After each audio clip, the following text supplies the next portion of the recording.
Italian roast with heavy cream, please.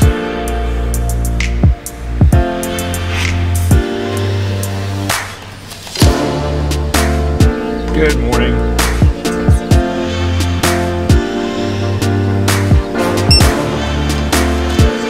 Thank you so much.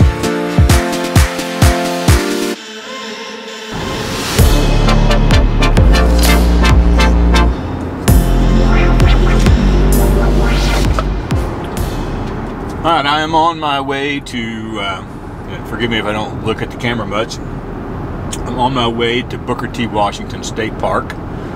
I haven't been here in a while, and there is a boat dock that I want to try to get a long exposure picture of, better than I have in the past. Last time I was there, I kind of got in a rush and things didn't work out the way I'd hoped. So I went back to retake that picture, and also maybe to see if I can insert myself into that long exposure. I'm not sure how that's going to work. I am trying out my 24 to 240 lens today, only because as things lighten up and people begin to travel more, including me, I'm hoping that that may be the only lens I need to take with me for most everything that I do, and I can pack more minimally when I'm packing my gear. So that's the goal today.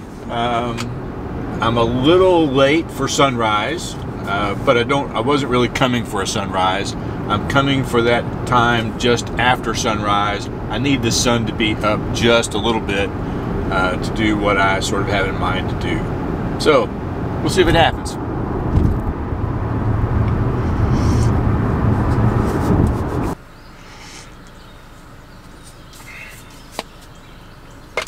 So, you know what they say about the best laid plans. The last time I was here at Booker T. Washington, even though it says the park doesn't open until 7 a.m., they let everybody in who wanted to go fishing.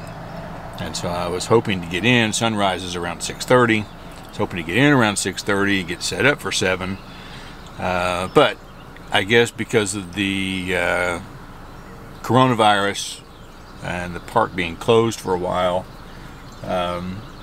they're going to enforce the 7 o'clock rule. So I am going to sit here for roughly a half hour probably, while I wait on somebody to come and open the gate.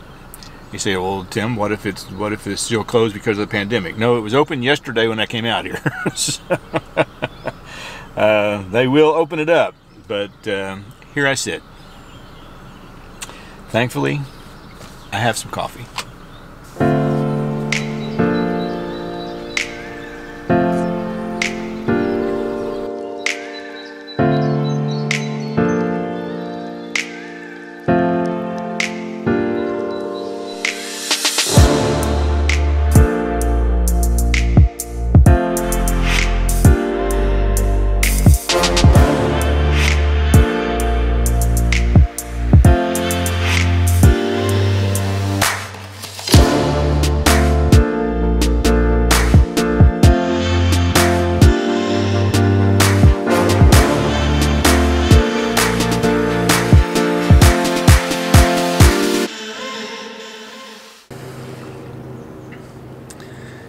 I've got my camera set up low to the ground, and the reason for that is because I don't want the top of that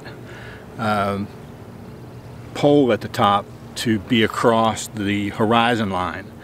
I want to be able to get it sort of up above the pier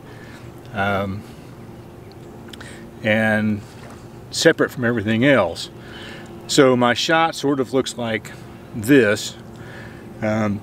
Now the crop is a little different because the still image is cropped differently than the video, but you get the idea. So I've got it set up at f11 with an ISO of 100 to get this shot with a 10-stop neutral density filter at this point. It takes about 20 seconds. I'm going to see what that looks like. I may need to darken it down further with another neutral density filter. One of the things I will do also is put a 3-stop graduated ND filter on the top to sort of darken up the sky just a little bit so it's not blown out as much. There is no cloud, which of course is always disappointing.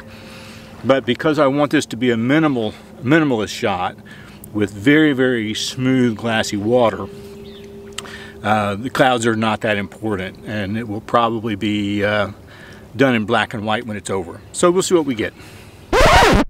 All right, hold it. Whoa, time out. Whoa, let's back up. So that first part of the video I did on a Saturday morning, and it was the first day that we could get back into the park without any, much of a restriction. But my problem was that the boat dock that I wanted to go photograph is part of the boat ramp.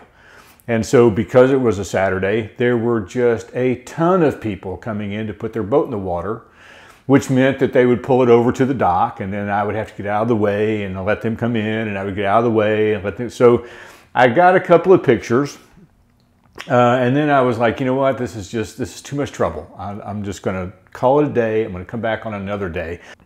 One thing I noticed when I got back home and looked at the pictures I had taken, that was with my 24-240, in the original RAW file, straight out of the camera, I had this humongous amount of vignetting going on at the 24mm level. Now, that when you do the lens correction in Lightroom and you do a little editing, that all goes away, but it was really annoying. So I went back on a weekday and I took my 24-105, because after all, I'm not looking for the telephoto part, I'm looking for the 24mm. So the second day that I went back, this is what I used. Let's take a look at how that turned out. We are back here at Booker T. Washington State Park.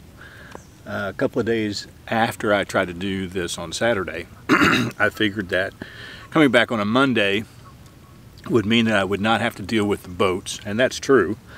The other thing that's different about today, Saturday was a very bright, sunny day, and no clouds in the sky. Today it's been raining, so it's very overcast, and that changes the dynamic of the picture a little bit. And I have a lot of clouds in the sky, which will impact the final look of the photo. In addition to that, as I mentioned earlier, I decided to bring my 24-105 instead of the 24-240 lens to this shoot today, because I wasn't happy with the vignetting I was getting in the 24-240 lens. And we'll look at the differences between those two when we look at the pictures here. And because it's quiet and there's nobody here, one of the things that I hope to try to do while I'm here is to take a long exposure selfie, putting me at the end of the pier. We'll see how that works. I'm not sure yet. But we'll give it a try anyway. So I'm going to take a few pictures and we'll see what things look like. All right, whoa, whoa, whoa, whoa. I had to go back a third day. I'm obviously way out of practice at taking images in general and taking long exposure in particular. So what I realized when I got home, because I hadn't really looked at what I was doing much, I just kind of knew that I had the right exposure. I knew kind of where I wanted to be taking this long exposure selfie shot. What I didn't realize, because I didn't take the time to look while I was there, bad, bad, bad. What I didn't realize was the horizon line was going right straight through the middle of my head. Not a good look. So I had to sort of experiment with what I wanted to do, and so what I decided to do was take the camera down much lower to the ground and zoom in just a little bit, and that put the horizon line much lower on my body. I would love to have had it above me, but that just kind of looked stupid. So I needed to lower the horizon line down a little bit where it made more sense. Now, the final image, I wasn't really happy with it because I'm not a model and I don't know how to pose. I just stood there and it looks kind of stupid, but I was really happy with the overall effect. So let's take a look at how that happened.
So 3 days later, I finally got an image I can at least live with. I'm not super excited about it, but I can at least live with it.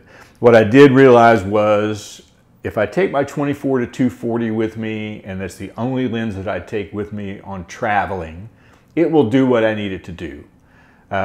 It will get the shots I need to get, and the vignetting at 24 millimeters is easy to get rid of if that's what I need to do. But it will give me a much better reach than the 105.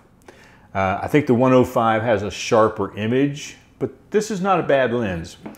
So maybe I will go out and what I would really like to do is find a much more interesting place to shoot, to do long exposure. I love the long exposure look. I love it, but not so much that it's the only thing I ever want to do.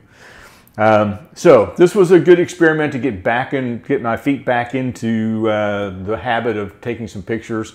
It did take me 3 days, but maybe next time it will only take me 2 days, and that'll be better. We'll catch you again on the next time. Don't forget to subscribe and click the notification button. And I think that's it. See ya.